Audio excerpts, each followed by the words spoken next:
Thank you.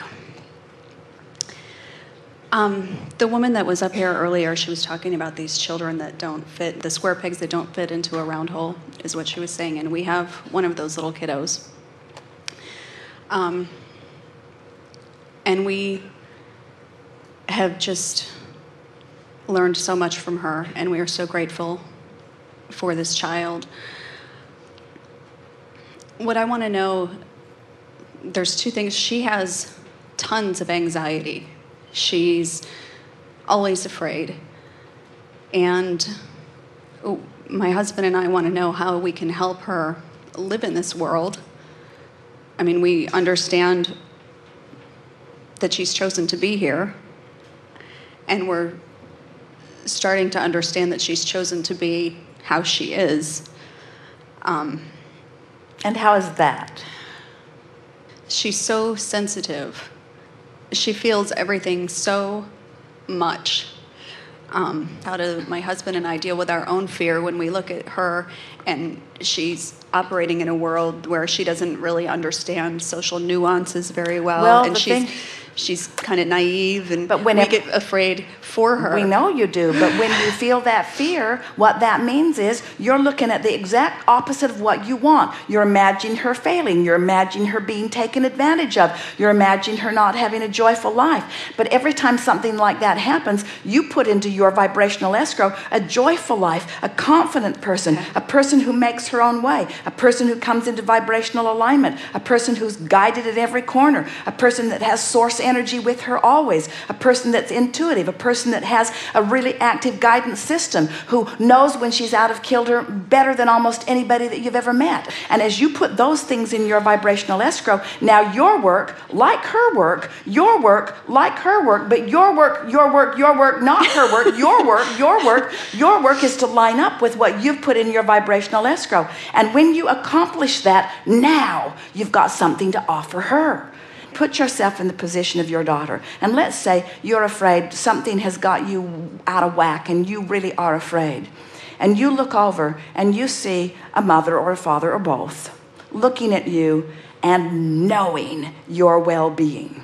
You're afraid, but they know you have no reason in this world to be afraid, because they've practiced knowing who you really are, one fearful moment at a time. And it took you a week or a month to do it, but you now are up to speed with her inner being and your inner being. You know who she is, and you're not letting this nitpicking moment take you from that place that you've practiced yourself to be.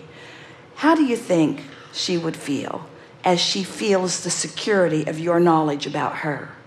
And how do you think she feels when she feels the insecurity of you?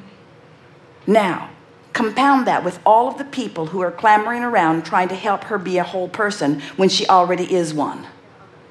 You see what we're getting at? She's come with a big message, and that big message is, I'm not broken, let me be. I'm not broken, let me be. And what you'll discover, someone who comes to know that they're not broken expands into more and more and more. Someone who is convinced, because of the comparative world in which you live, that they are broken gets more and more and more and more and more and more and more and more afraid, as they are trained into thoughts that defy who they really are. And here's the biggest part of all of this, and this is true of everyone, not just your daughter, but feel the power of this. So you're living something, some contrast, which causes you to ask for more. Just the fact that you've asked for more makes where you are less tolerable than it was before you asked for it. Do you get that? Because you became more than you're letting yourself be. You cannot teach security from a place of insecurity. You cannot teach well-being from a place of fear.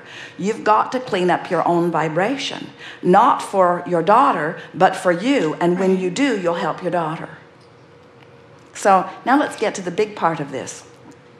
This feels like big reason to do all of this, doesn't it? In other words, of all things that a mother should want to do is clean up her vibration so that she can help this daughter that she loves with everything that she is. Sounds like a really big order of business, doesn't it? But if that's the reason you're doing it, it doesn't work, because the stakes are too high and what is what is, you got to find the thought that feels best about your daughter, because the thought that feels best about your daughter feels best about your daughter. When you introduce the ulterior motive of trying to be a good example so she can live a better life, now the life she's living enters into the picture, and now it's all out of whack again. Can you hear that? Yeah.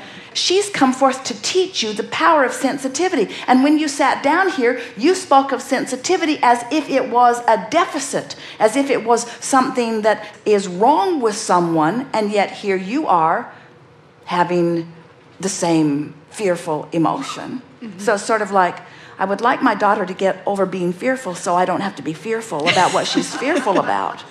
And we say, that's what she came to help you to get, you see. And she's already taken us so far.